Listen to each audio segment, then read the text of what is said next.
Thanks, DT. So we'll start. I guess we'll start Trevis, and you guys can both answer this one. Coach mentioned that it was pretty emotional after the game on Saturday, but what got him excited was Sunday, the day after. Everybody was in the weight room and ready to move on, ready for next week. And he talked about the buy-in of the team. Is that something you guys noticed, just how bought in everybody is this year? Yes, sir. Most definitely. We've obviously faced some adverse times this season, and that's just a part of life. But after the game, we don't have a time switch. We can't go back and restart the game or anything like that. So we understand that next week is the most important week, and coming in on Sundays, doing yoga, lifting weights, just making sure that we hit the reset button is something that takes a big part in our process. I mean, yeah, Trev's right. Like he said, as adverse as it was, and as adverse as our season has been, you just gotta just be able to move on. And like you said, flip the switch and just move on to the next week. Because we know that if we keep dwelling on the past, that we are definitely aren't gonna have the opportunity to be successful in the future. So that's why you just gotta just be able to just move fast and flip the switch fast. What's been the hardest part about the last 4 weeks? I mean, obviously, there have been losses, but what's just been the hardest part as a player?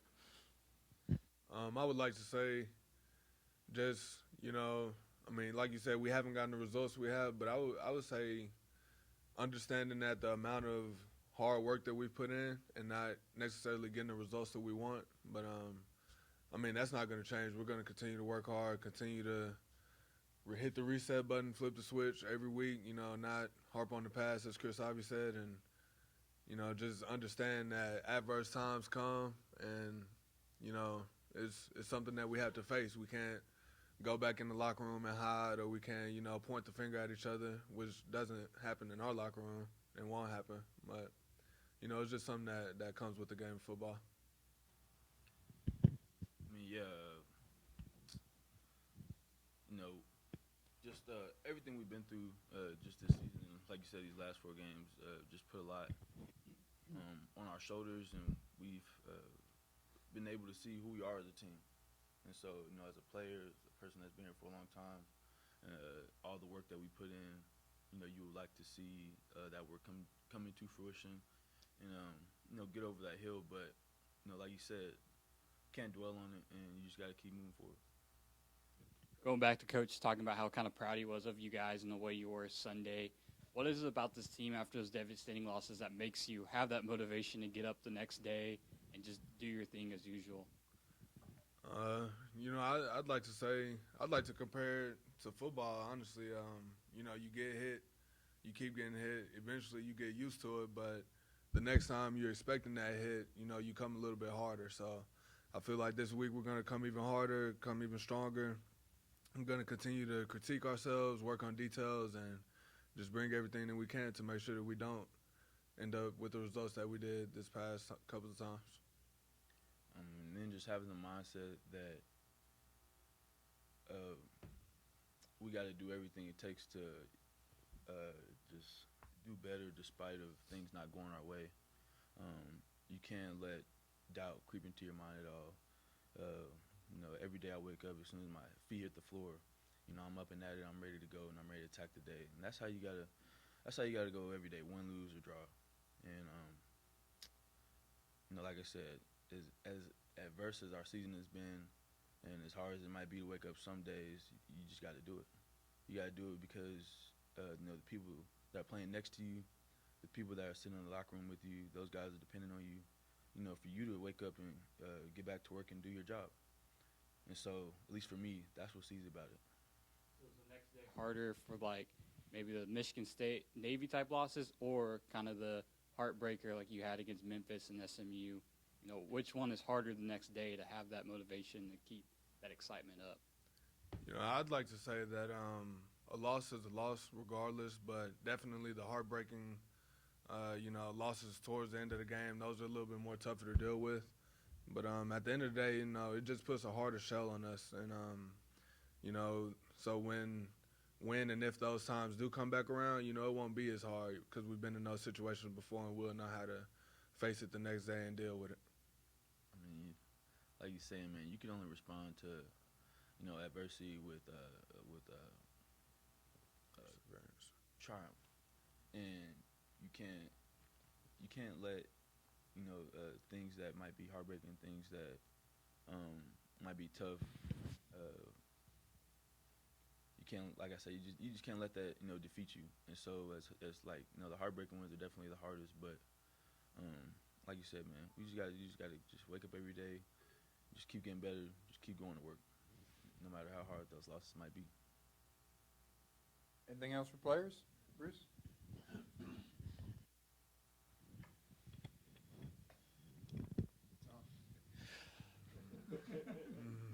Broadcast pro right here. Trevis, in your post-game radio interview, you said, and as much as people want to focus on one final play of the game, you said in your post-game radio interview, hey, it was our fault. The defense had they stopped, had the defense stopped, Memphis in their last drive, there wouldn't have been a last play like that. And where does that come from? And I'll have you answer as well, Chris. Where does that come where you are maybe thumb pointing and not finger pointing? Did that pervade through the locker room, and where does that come from in terms of that culture? I think I'd like to say that our guys have a lot of pride, and no men in our locker room really point the finger.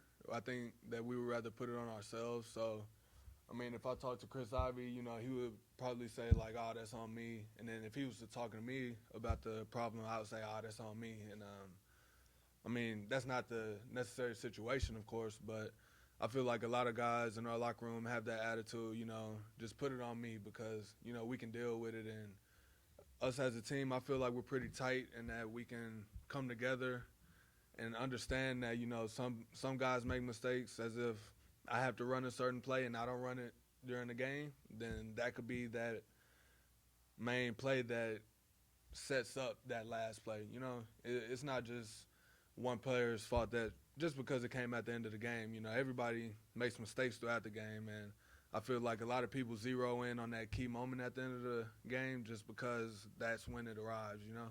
And I don't think that's necessarily fair because people on offense and defense make mistakes. Special teams too. So it's not just, special teams, or it's not just offense, it's not just defense. It's us as a team. Unless we're 100% making every play and no mistakes at all, then it falls somewhere on the team, not just one person. I think that's the greatest thing about playing football is that football is the ultimate team sport. You need 11 guys doing their job day in and day out. And, if one guy isn't doing their job, then, you're not going to be as successful. And so we know that it can be one guy here, one guy there, but if it doesn't happen, it affects the whole team. So we can't look at it, like you said, finger pointing, blaming this, blaming that. We got to look at ourselves as a team and figure out what we got to do better and how well we have to improve. And that's ultimately what it comes down to because, like I said, it's a team sport.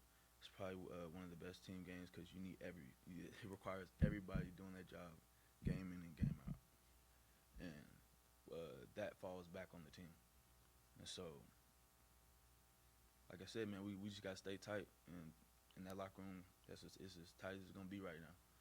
And we are brother's keeper, and we're going to keep it pushing, keep supporting each other.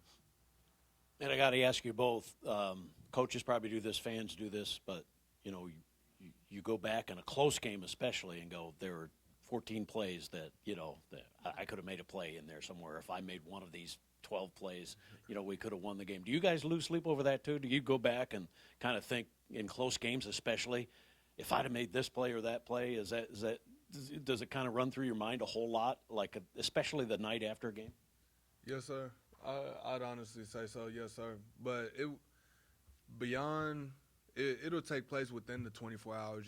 After the game, going home, laying down in bed, you'll think like, what could I have done better? And I'm pretty sure that goes through a lot of our guys' head. But after we get in the weight room and do yoga and watch film and stuff, I'd like to say those thoughts leave our mind because we focus on next week following. But it definitely does cross our mind, yes, sir.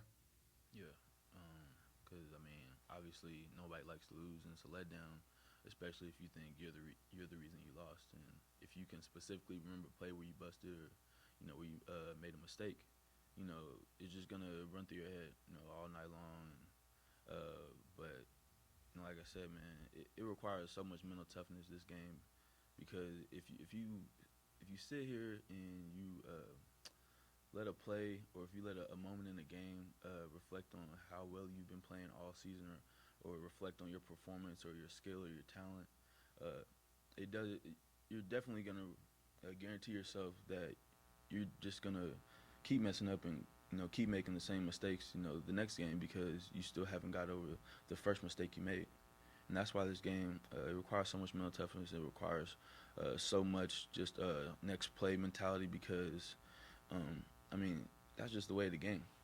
And if you can't do that, if you aren't able to look the man in the mirror and be at peace with yourself after a game, then it doesn't do you no good on how well you perform. Anything else for players?